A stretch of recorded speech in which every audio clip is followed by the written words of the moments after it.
And good evening once again from the Philippines. Really short one.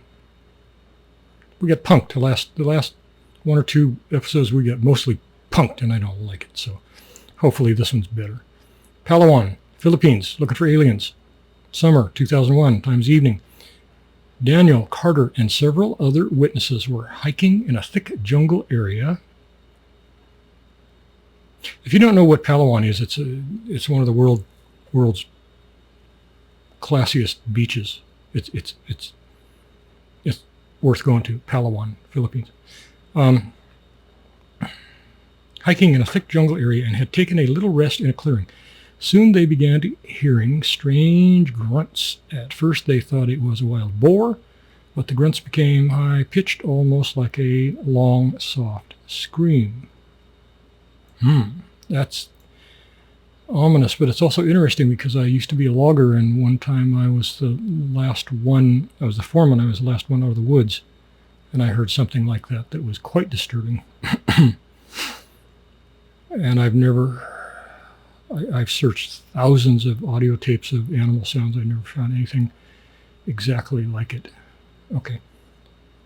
It became high-pitched, almost like a long, soft scream. About 5 to 7 minutes after these sounds, there was an abrupt rustling of leaves and snapping of branches, and suddenly a strange creature appeared. It was about 5 to 6 feet tall and very slim. It had the same shape and appearance of some kind of ape, but it was clearly not a mammal. Not a mammal? Why not? Okay. It had dark reddish-brown skin that appeared very bumpy. Its eyes were small and black, very close together. The mouth stuck out, and the teeth were very visible, all the better to bite you with. It stood there about 20 seconds, then dashed away with amazing speed. Locals reported seeing the same type of creature before. No notes. Well, if somebody has seen a flying saucer somewhere, like even the day before, we might be able to do something with this, but, this could be just anything at all. It could be just anything at all. There's no way we can put any credibility on this at all. Man, oh man. Okay. Barangay, Philippines. That means neighborhood. Barangay means neighborhood. I know I don't pronounce it right. But that just means a neighborhood. It doesn't say what neighborhood. Philippines, May 2002, nighttime. They don't even know what day. Several local residents reported seeing a bizarre creature. Oh, no. Described as an oswang. Everything is an oswang. Everything is an oswang here. Reputed to be a winged vampire-type creature. It reportedly had red glowing eyes, long black hair, and was wearing a white flowing gown. It's my mother-in-law. Reputed to be a winged vampire-type creature. It reportedly had red glowing eyes, long black hair, and was wearing a white flowing gown. Yeah, mother-in-law. Hey, Mom. It was seen perched on top of a bamboo tree. Well, I don't know. I mean, on top, really? Because bamboo trees are really spindly at that time. Residents at nearby Roxas,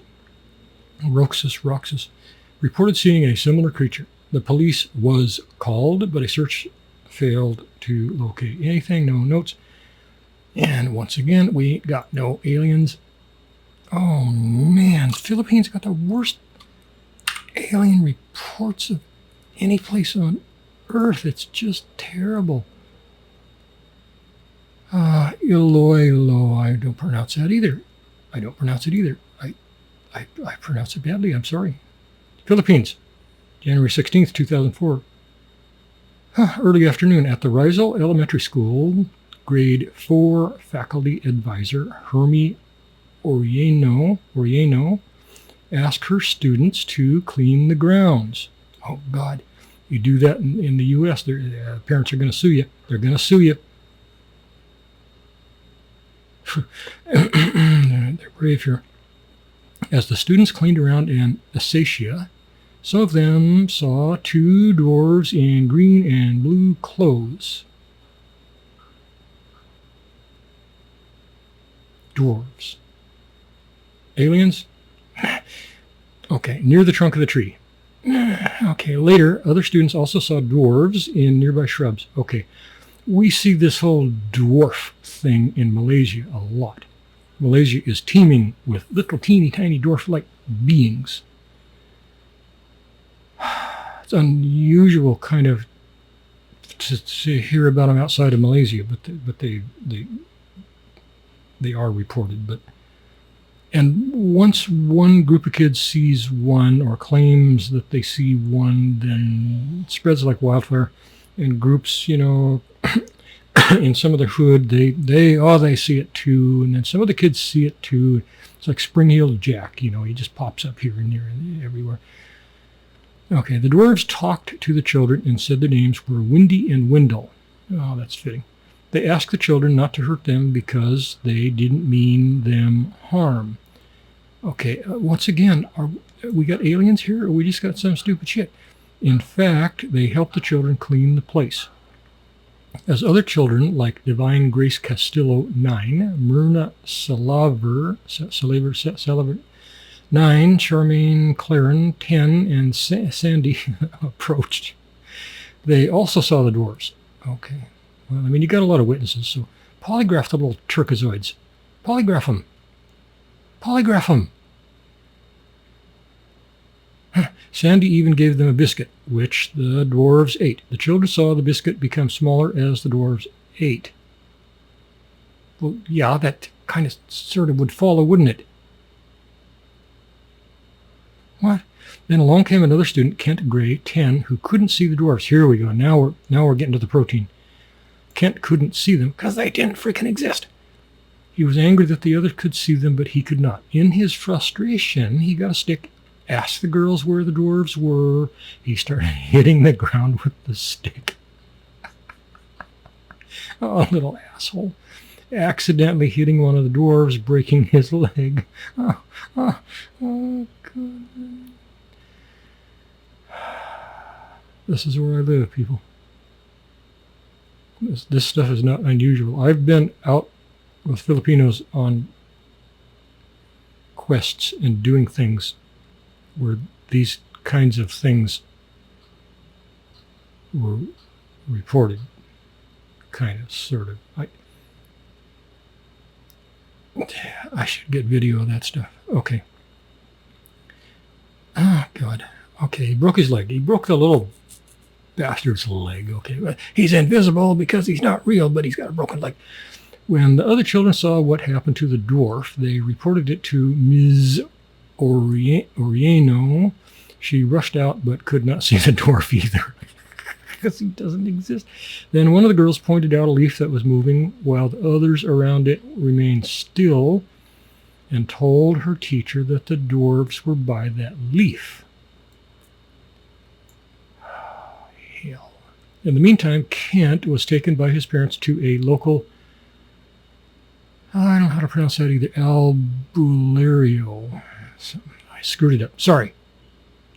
Or witch doctor, to prevent him from being harmed by the dwarf. I have been to these. I have been to the local witch doctors around the Philippines, and it is a sight to behold. I don't think they'd ever let you film them.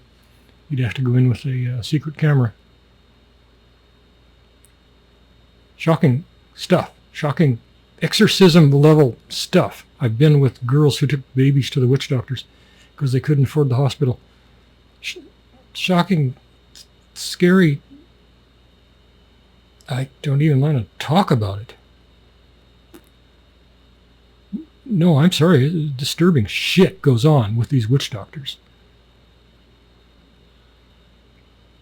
Really, you're going. You're not talking third world. You're talking eighth world.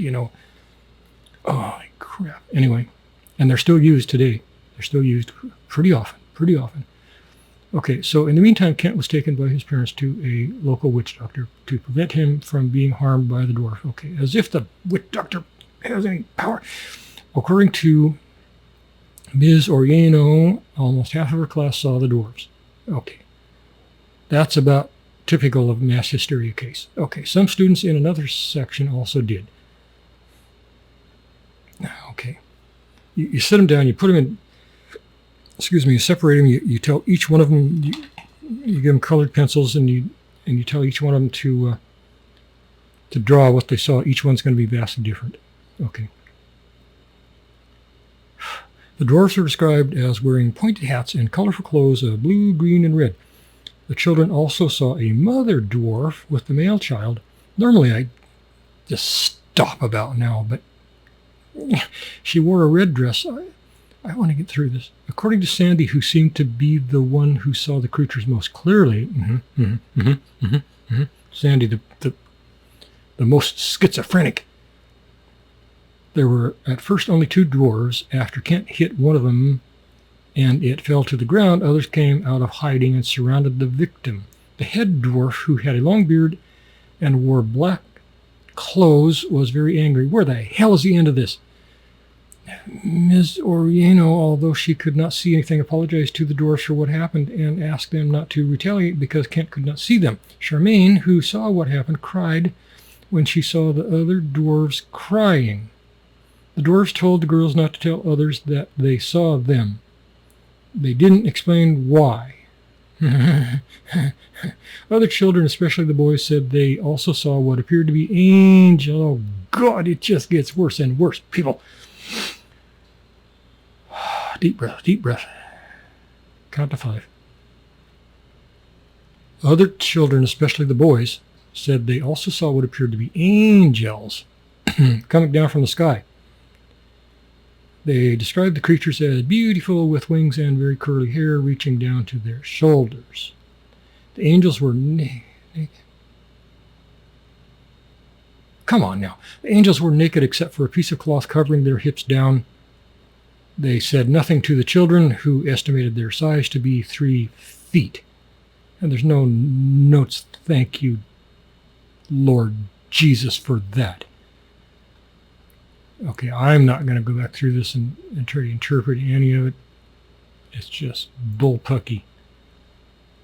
It should not have been in my database, but, you know, there was a long phase there where I included anything out of the ordinary because you don't know for sure if it's aliens or not until you go through it line by line by line. But this, we can say this was not aliens, and that's enough crap for one. These make me cranky, okay? Cranky. All tapes, copyright 2024 by stockphotosworldwide.com. Find them on the, for now, you can find them on the 10 Bears Travel channel, you know, before YouTube jerks us, which they probably will. I mean, you know, it's a given. If you have a YouTube channel, you're going to get jerked sooner or later for something. All right. Thank you very much, and good evening, and good night. Where's my button here? Gee.